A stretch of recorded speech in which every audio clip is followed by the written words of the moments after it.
जो लोग महाराष्ट्र से परिचित होंगे उन्हें पता होगा कि वहां पर जब जय भवानी कहते हैं तो जय शिवाजी का बुलंद नारा लगता है। जय भवानी, जय भवानी, जय भवानी, जय भवानी। आज हम यहां पर एक और ऐतिहासिक महाविजय का उत्सव मनाने के लिए इकट्ठे हुए हैं। आज महाराष्ट्र में विकासवाद की जीत हुई है। महाराष्ट्र में सुशासन की जीत हुई है। महाराष्ट्र में सच्चे सामाजिक न्याय की विजय हुई है। और साथियों, आज महाराष्ट्र में झूठ, छल, फरेब बुरी तरह हारा है।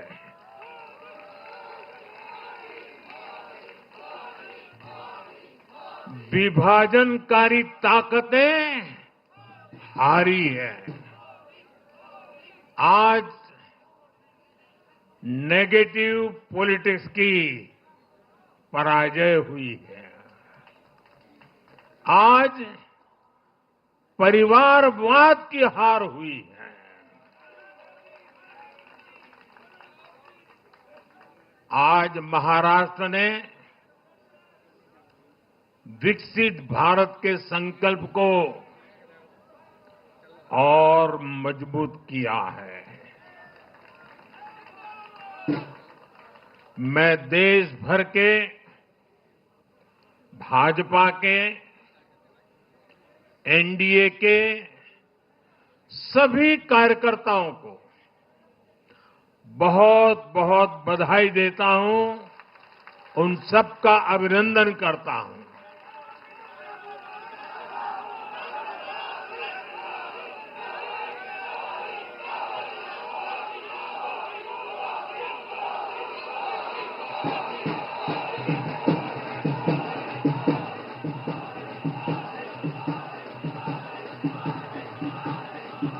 मैं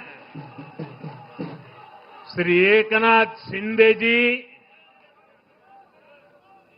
मेरे परम मित्र देवेंद्र फडणवीस जी,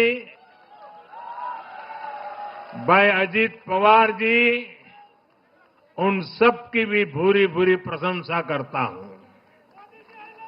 साथियों, आज देश के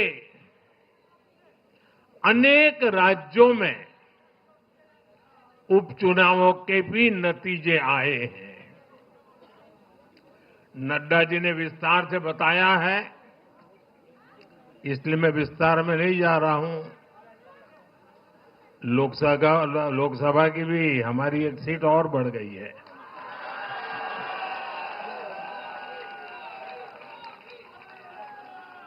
यूपी, उत्तराखंड और राजस्थान ने भाजपा को जमकर समर्थन दिया है। असम के लोगों ने भाजपा पर फिर एक बार भरोसा जताया है। मध्य प्रदेश में भी हमें सफलता मिली है। बिहार में भी एनडीए का समर्थन बढ़ा है। ये दिखाता है कि देश अब सिर्फ और सिर्फ विकास चाहता है। मैं महाराष्ट्र के मतदाताओं का हमारे युवाओं का, विशेषकर माताओं बहनों का, हमारे किसान भाई बहनों का, देश की जनता का आदरपूर्वक नमन करता हूं। साथियों, मैं झारखंड की जनता को भी नमन करता हूं। झारखंड के तेज विकास के लिए हम अब और ज्यादा मेहनत से काम करेंगे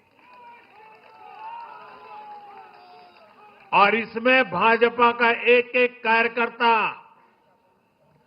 अपना हर प्रयास करेगा। साथियों, छत्रपती शिवाजी महाराजांच्या महाराष्ट्राने आज दाखवून दिले तुष्टीकरणाचा सामना कसा करायचा।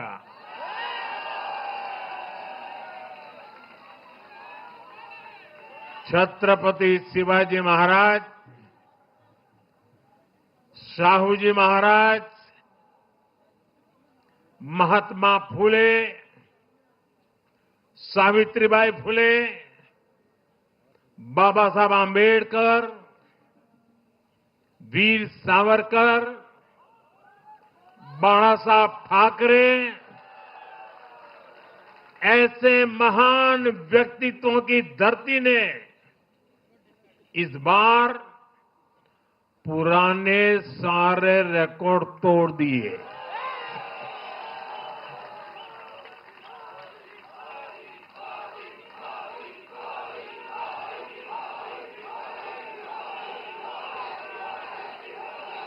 और साथियों,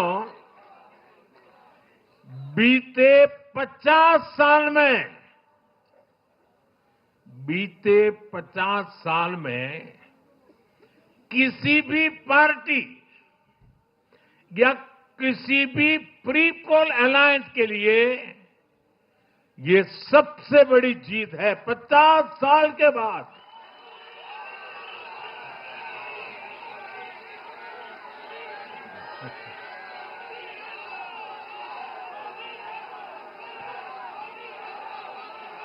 और एक महत्वपूर्ण बात मैं बताता हूं, ये लगातार तीसरी बार है जब भाजपा के नेतृत्व में किसी गठबंधन को लगातार महाराष्ट्र ने आशीर्वाद दिए हैं, विजयी बनाया है।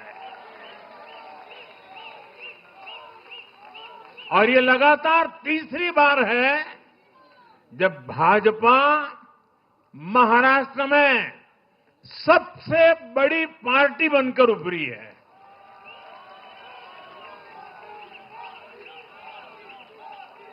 साथियों, ये निश्चित रूप से ऐतिहासिक है। ये भाजपा के गवर्नेंस मॉडल पर मुहर है।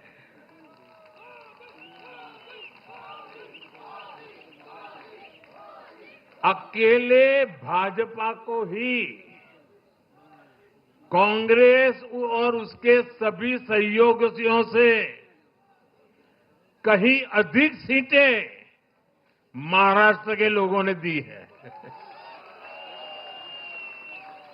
ये दिखाता है कि जब सुशासन की बात आती है तो देश सिर्फ और सिर्फ भाजपा पर और एनडीए पर भरोसा करता है।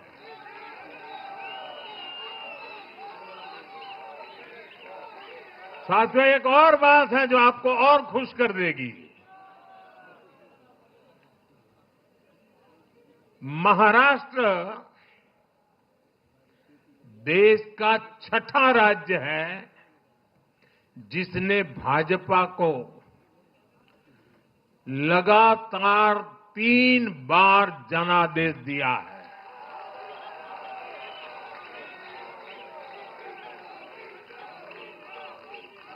इससे पहले गोवा, गुजरात, छत्तीसगढ़, हरियाणा और मध्य प्रदेश में हम लगातार 3 बार जीत चुके हैं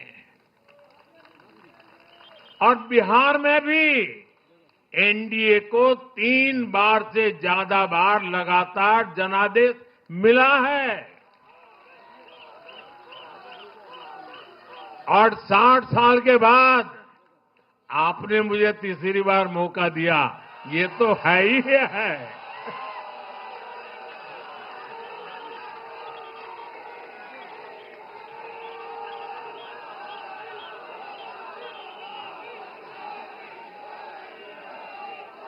ये जनता का हमारे सुशासन के मॉडल पर विश्वास है और इस विश्वास को बनाए रखने में हम कोई कोर कसर बाकी नहीं रखेंगे।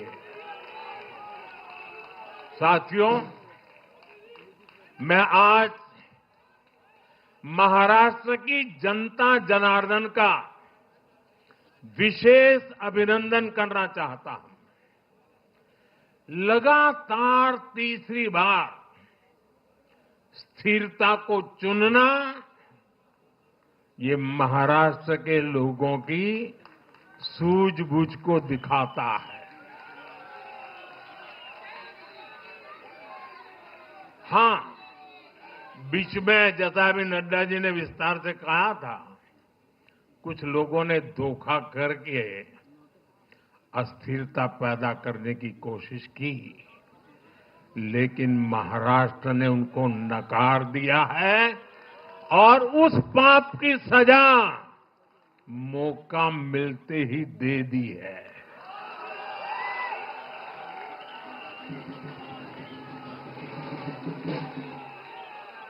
साथियों, महाराष्ट्र इस देश के लिए एक तरह से बहुत महत्वपूर्ण ग्रोथ इंजन है।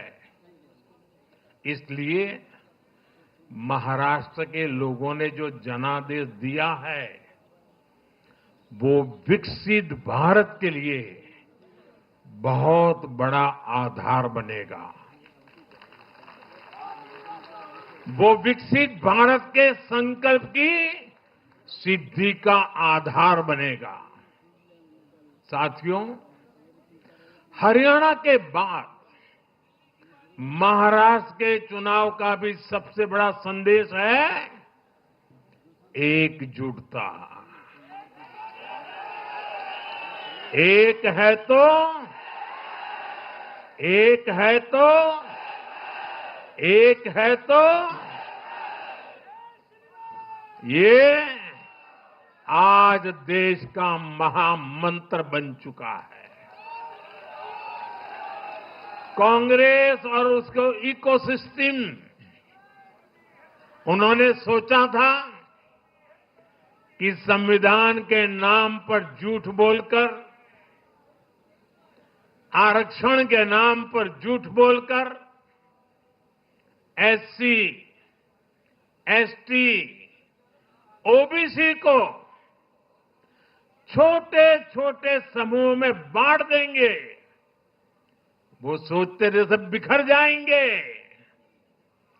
कांग्रेस और उसके साथियों की साजिश को महाराष्ट्र ने सिरे से खारिज कर दिया है।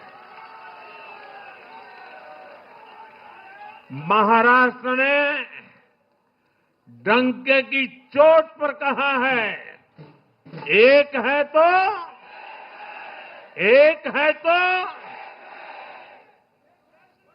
एक है तो सेफ है के भाव ने जाति, धर्म, भाषा और क्षेत्र के नाम पर लड़ाने वालों को सबक सिखाया है, सजा की है।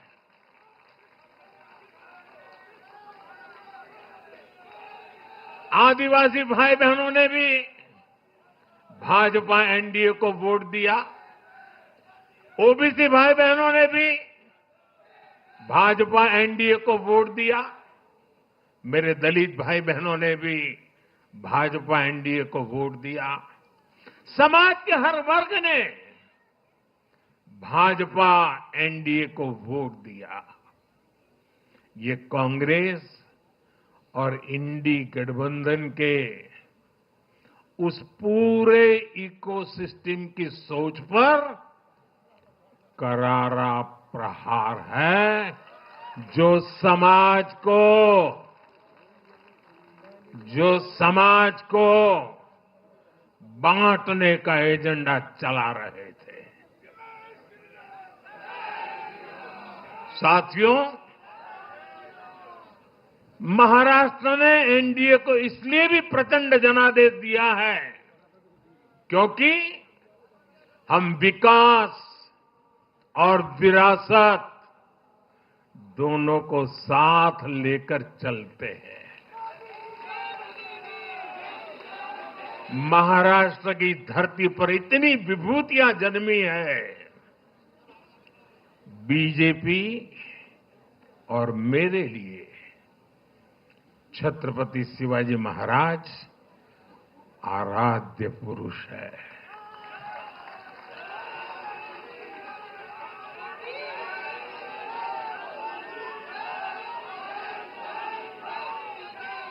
धर्मवीर छत्रपति संभाजी महाराज हमारी प्रेरणा है।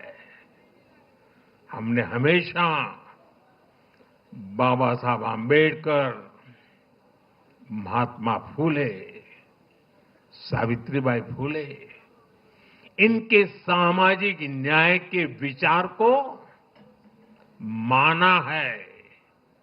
यही हमारे आचार में है, यही हमारे व्यवहार में है।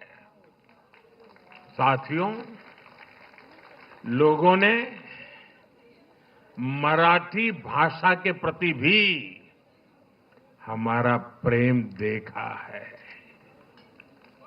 कांग्रेस को वर्षों तक मराठी भाषा की सेवा का मौका मिला, लेकिन इन लोगों ने इसके लिए कुछ नहीं किया।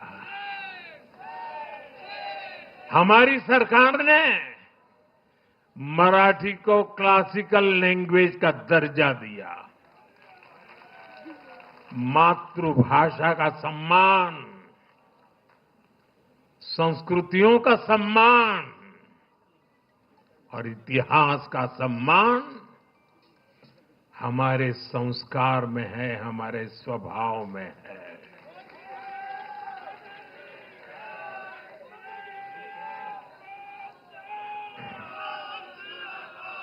और मैं तो हमेशा कहता हूं, मातृभाषा का सम्मान मतलब अपनी मां का सम्मान।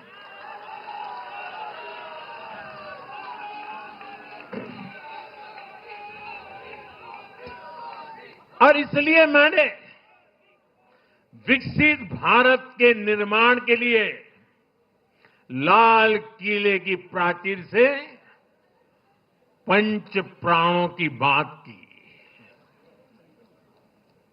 हमने इसमें विरासत पर गर्व को भी शामिल किया। जब भारत विकास भी और विरासत भी इसका संकल्प लेता है तो पूरी दुनिया इसे देखती है। आज विश्व हमारी संस्कृति का सम्मान करता है। क्यों? क्योंकि हम इसका सम्मान करते हैं। अब अगले 5 साल में महाराष्ट्र विकास भी विरासत भी के इसी मंत्र के साथ तेज गति से आगे बढ़ेगा। साथियों, इंडी वाले देश के बदले मिजाज को नहीं समझ पा रहे हैं।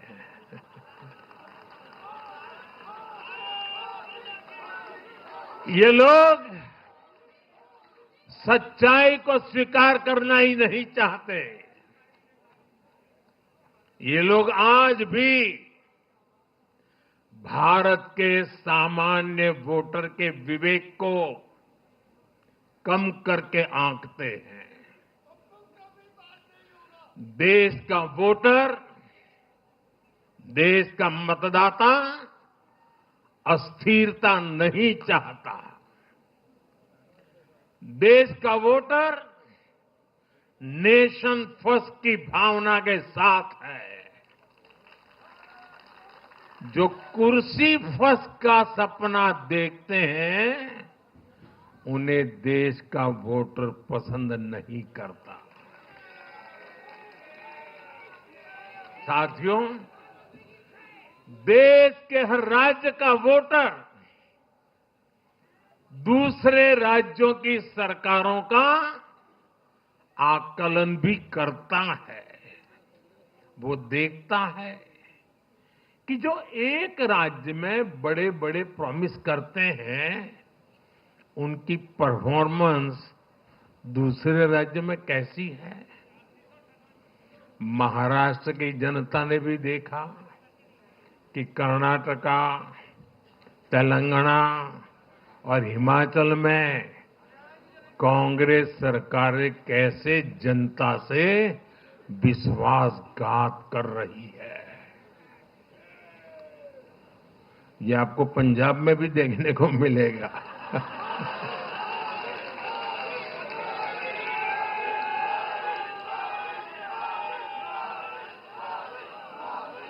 जो वादे महाराष्ट्र में किए गए, उनका हाल दूसरे राज्यों में क्या है। इसलिए कांग्रेस के पाखंड को जनता ने खारिज कर दिया है। कांग्रेस ने जनता को गुमराह करने के इसके लिए जो दूसरे राज्यों के अपने मुख्यमंत्री तक मैदान में उतारे, तब भी इनकी चाल सफल हो नहीं पाई। इनके ना तो झूठे वादे चले और ना ही खतरनाक एजेंडा चला। साथियों, आज महाराष्ट्र के जनादेश का एक और संदेश है। पूरे देश में सिर्फ और सिर्फ एक ही संविधान चलेगा।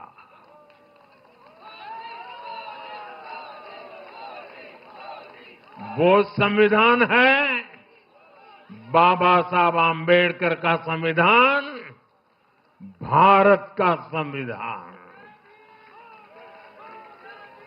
जो भी सामने या पर्दे के पीछे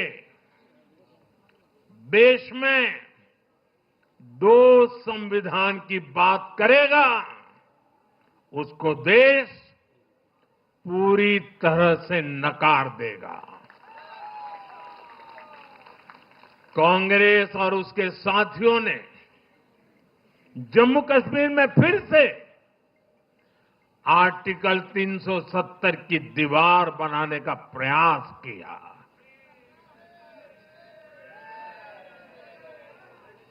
वो संविधान का भी अपमान है।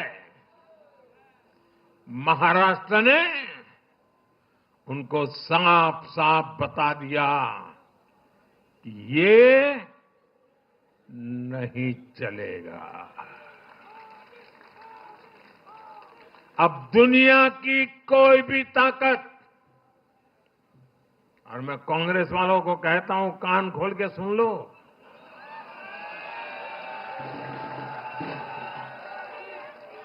उनके साथियों को भी कहता हूं, अब दुनिया की कोई भी ताकत 370 को वापस नहीं ला सकती।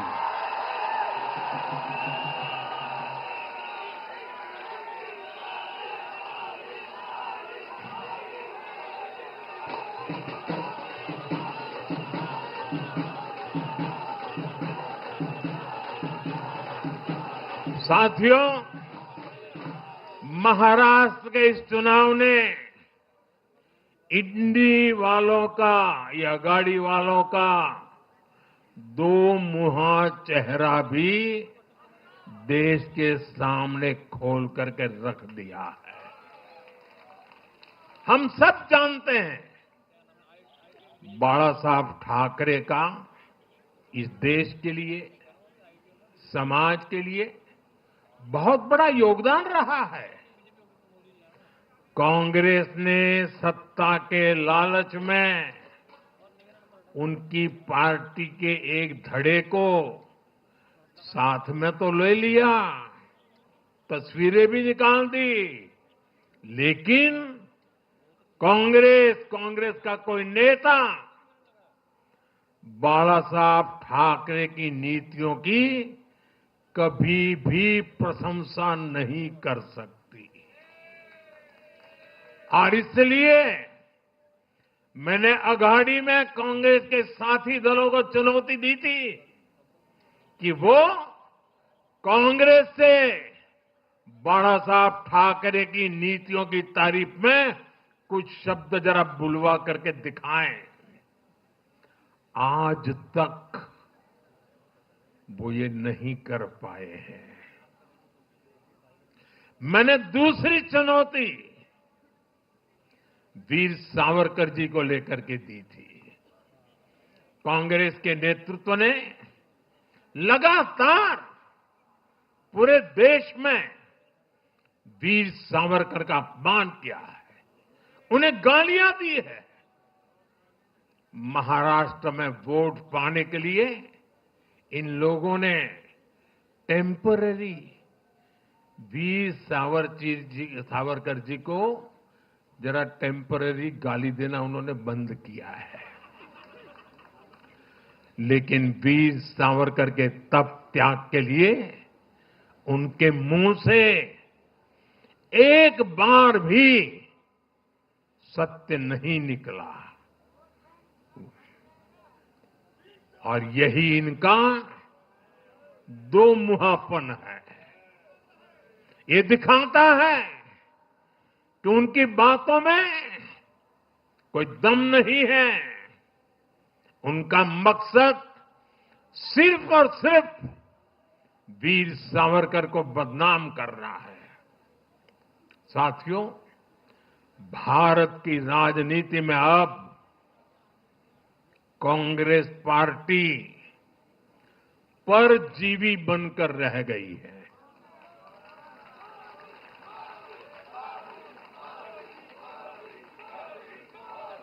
कांग्रेस पार्टी के लिए अब अपने दम पर सरकार बनाना लगातार मुश्किल हो रहा है। हाल ही के चुनावों में जैसे आंध्र प्रदेश, अरुणाचल प्रदेश, सिक्किम, हरियाणा और आज महाराष्ट्र में उनका सुपड़ा साफ हो गया। कांग्रेस की घिसी पीटी विभाजनकारी राजनीति फेल हो रही है, लेकिन फिर भी कांग्रेस का अहंकार देखिए। उसका अहंकार 7वें आसमान पर है। सच्चाई ये है कि कांग्रेस अब एक परजीवी पार्टी बन चुकी है। कांग्रेस सिर्फ अपनी ही नहीं बल्कि अपने साथियों की नाव को भी डुबो देती है। आज महाराष्ट्र में भी हमने यही देखा है। महाराष्ट्र में कांग्रेस और उसके गठबंधन ने महाराष्ट्र की हर 5 में से 4 सीट हार गई। अघाड़ी के हर घटक का स्ट्राइक रेट 20% से भी नीचे है। ये दिखाता है कि कांग्रेस खुद भी डूबती है और दूसरों को भी डुबोती है। महाराष्ट्र में सबसे ज्यादा सीटों पर कांग्रेस चुनाव लड़ी, उतनी ही बड़ी हार इनके सहयोग वालों को भी मिली। वो तो अच्छा है कि यूपी जैसे राज्यों में कांग्रेस के सहयोगियों ने उससे जान छुड़ा ली, वरना वहां भी कांग्रेस के सहयोगियों को लेने के देने पड़ जाते। साथियों, सत्ता भूख में कांग्रेस के परिवार ने संविधान की पंथ निरपेक्षता की भावना को चूर चूर कर दिया है। हमारे संविधान निर्माताओं ने उस समय 47 में विभाजन की विभीषिका के बीच भी हिंदू संस्कार और परंपरा को जीते हुए पंथ निरपेक्षता की राह को चुना था। तब देश के महापुरुषों ने संविधान सभा में जो डिबेट की थी, उसमें भी इसके बारे में बहुत विस्तार से चर्चा हुई थी। लेकिन कांग्रेस के इस परिवार ने झूठे सेक्युलरिज्म के नाम पर उस महान परंपरा को तबाह करके रख दिया है। कांग्रेस ने तुष्टीकरण का जो बीज बोया, वो संविधान निर्माताओं के साथ बहुत बड़ा विश्वासघात है। और ये विश्वासघात मैं बहुत जिम्मेवारी के साथ बोल रहा हूं। संविधान के साथ इस परिवार का विश्वासघात है। दशकों तक कांग्रेस ने देश में यही खेल खेला। कांग्रेस ने तुष्टीकरण के लिए कानून बनाए, सुप्रीम कोर्ट के आदेश तक की परवाह नहीं की। इसका एक उदाहरण वक्फ बोर्ड है।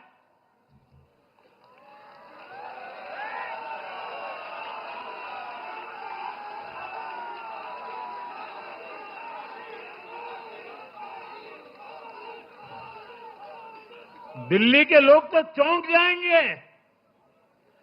हालात ये थी कि 2014 में इन लोगों ने सरकार से जाते जाते दिल्ली के आसपास की अनेक संपत्तियां वक्फ बोर्ड को सौंप दी थी।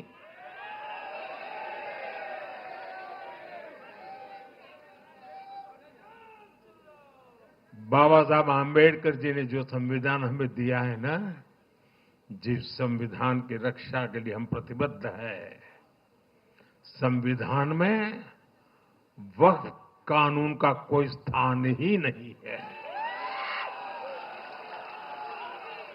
लेकिन फिर भी कांग्रेस ने तुष्टीकरण के लिए वक्फ बोर्ड जैसी व्यवस्था पैदा कर दी। ये इसलिए किया गया ताकि कांग्रेस के परिवार का वोट बैंक बढ़ सके। सच्ची पंथ निरपेक्षता को कांग्रेस ने एक तरह से मृत्यु दंड देने की कोशिश की है।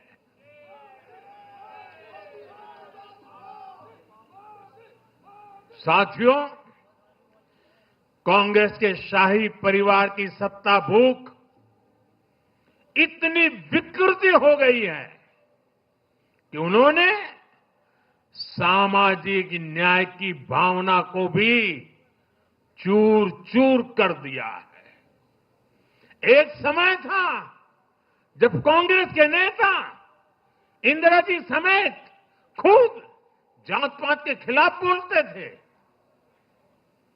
पब्लिकली लोगों को समझाते थे, एडवर्टाइजमेंट छापते थे। लेकिन आज यही कांग्रेस और कांग्रेस का एक परिवार खुद की सत्ता भूख को शांत करने के लिए जातिवाद का जहर फैला रहा है। इन लोगों ने सामाजिक न्याय का गला घोंट दिया है। साथियों, एक परिवार की सत्ता भूख इतने चरम पर है कि उन्होंने खुद की पार्टी को ही खा लिया है।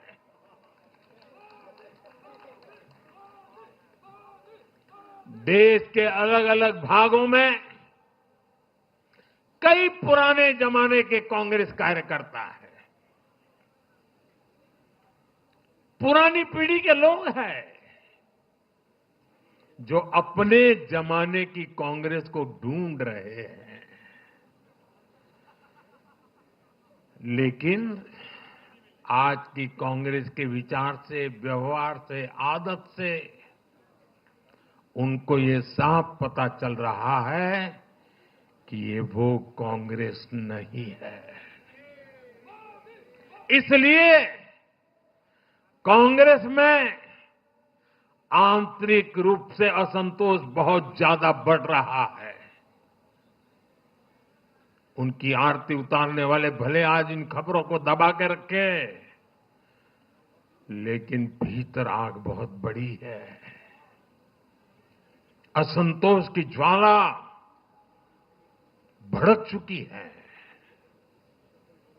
सिर्फ एक परिवार के ही लोगों को कांग्रेस चलाने का हक है। सिर्फ वही परिवार काबिल है, दूसरे नाकाबिल हैं। परिवार की सोच ने, इस जीत ने कांग्रेस में एक ऐसा माहौल भी बना दिया कि किसी भी समर्पित कांग्रेस कार्यकर्ता के लिए वहां काम करना मुश्किल हो गया है।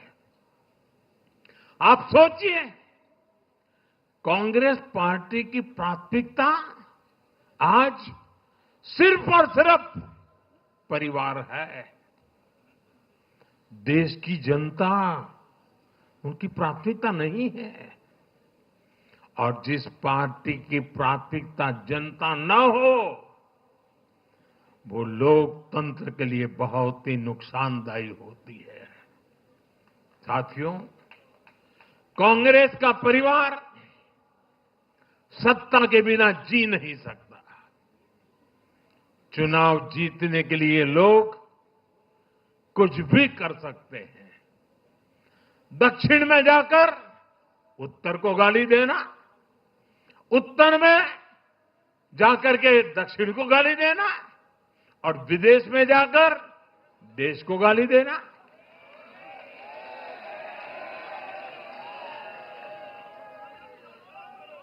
और अहंकार इतना कि ना किसी का मान, ना किसी की मर्यादा, और खुलेआम झूठ बोलते रहना, हर दिन एक नया झूठ बोलते रहना। यही कांग्रेस और उसके परिवार की सच्चाई बन गई है। आज कांग्रेस का अर्बन नक्सलवाद भारत के सामने एक नई चुनौती बनकर खड़ा हो गया है। इन अर्बन नक्सलियों का रिमोट कंट्रोल देश के बाहर है और इसलिए सभी को इस अर्बन नक्सलवाद से बहुत सावधान रहना है। आज देश के युवाओं को, हर प्रोफेशनल को कांग्रेस की हकीकत को समझना बहुत जरूरी है। साथियों, जब मैं पिछली बार भाजपा मुख्यालय आया था तो मैंने हरियाणा से मिले आशीर्वाद पर आपसे बात की थी। तब हमें गुरुग्राम जैसे शहरी क्षेत्र के लोगों ने भी अपना आशीर्वाद दिया था। अब आज मुंबई ने, पुणे ने, नागपुर ने, महाराष्ट्र के ऐसे सभी बड़े शहरों ने अपनी स्पष्ट राय रखी है।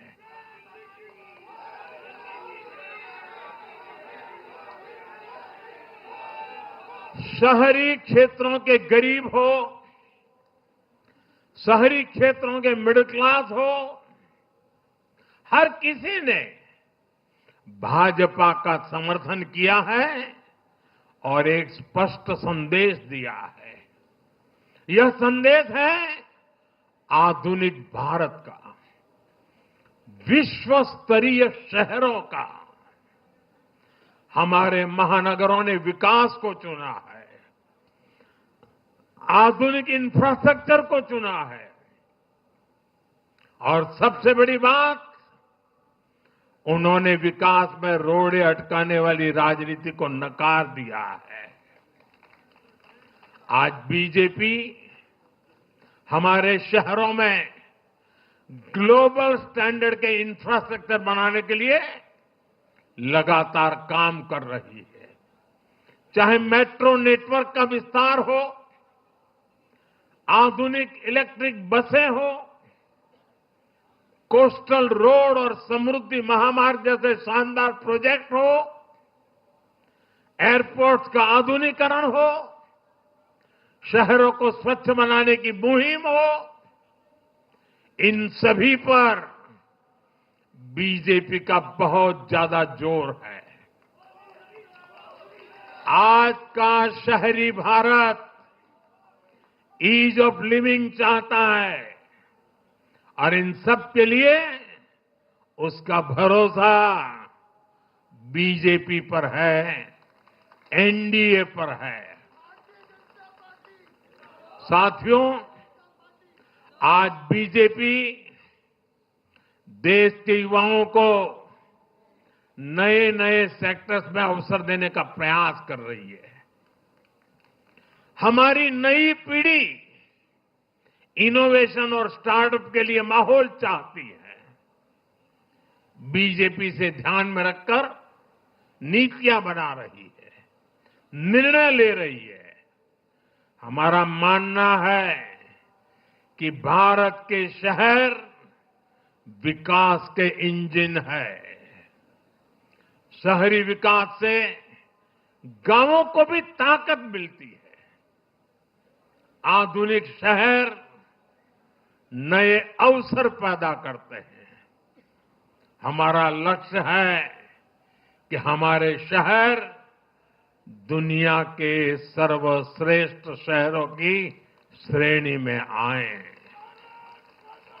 और बीजेपी एनडीए सरकारें इसी लक्ष्य के साथ काम कर रही है। साथियों, मैंने लाल किले से कहा था कि मैं 1 लाख ऐसे युवाओं को राजनीति में लाना चाहता हूं जिनके परिवार का राजनीति से कोई संबंध नहीं। आज एनडीए के अनेक ऐसे उम्मीदवारों को मतदाताओं ने समर्थन दिया है। मैं इसे बहुत शुभ संकेत मानता हूं। साथियों, अरे चुनाव आएंगे जाएंगे, लोकतंत्र में जय पराजय भी चलती रहेगी, लेकिन भाजपा का एनडीए का ध्येय सिर्फ चुनाव जीतने तक सीमित नहीं है। हमारा ध्येय सिर्फ सरकार बनाने तक सीमित नहीं है। हम देश बनाने के लिए निकले हैं। हम विकसित भारत बनाने के लिए निकले हैं। भारत का हर नागरिक, एनडीए का हर कार्यकर्ता, भाजपा का हर कार्यकर्ता दिन रात इसमें जुटा है। हमारी जीत का उत्साह हमारे इस संकल्प को और मजबूत करता है। हमारे जो प्रतिनिधि चुनकर आए हैं वो इसी संकल्प के लिए प्रतिबद्ध है। हमें देश के हर परिवार का जीवन आसान बनाना है। हमें सेवक बनकर, और ये मेरे जीवन का मंत्र है, हमें सेवक बनकर देश के हर नागरिक की सेवा करनी है। हमें उन सपनों को पूरा करना है जो देश की आजादी के मतवालों ने भारत के लिए देखे थे। हमें मिलकर विकसित भारत का सपना साकार करना है। सिर्फ 10 साल में हमने भारत को दुनिया की 10वीं सबसे बड़ी इकोनॉमी से दुनिया की 5वीं सबसे बड़ी इकोनॉमी बना दिया।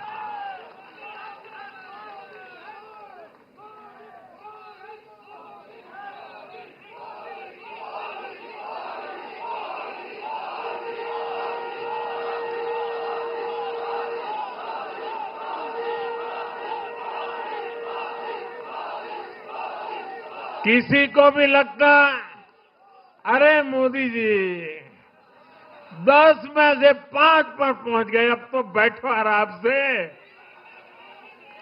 आराम से बैठने के लिए मैं पैदा नहीं हुआ।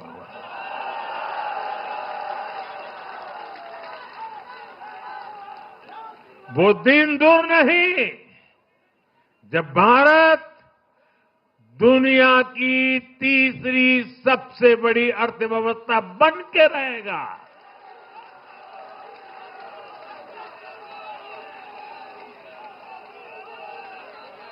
हम मिलकर आगे बढ़ेंगे, एकजुट होकर आगे बढ़ेंगे तो हर लक्ष्य पाकर रहेंगे। इसी भाव के साथ एक है तो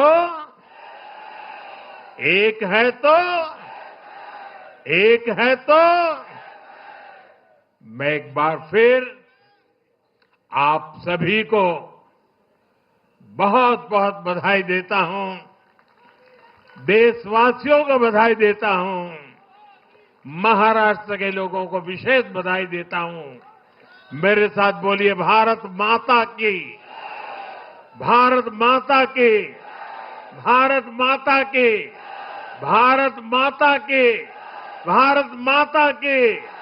वंदे वंदे वंदे वंदे वंदे वंदे वंदे वंदे। बहुत बहुत धन्यवाद।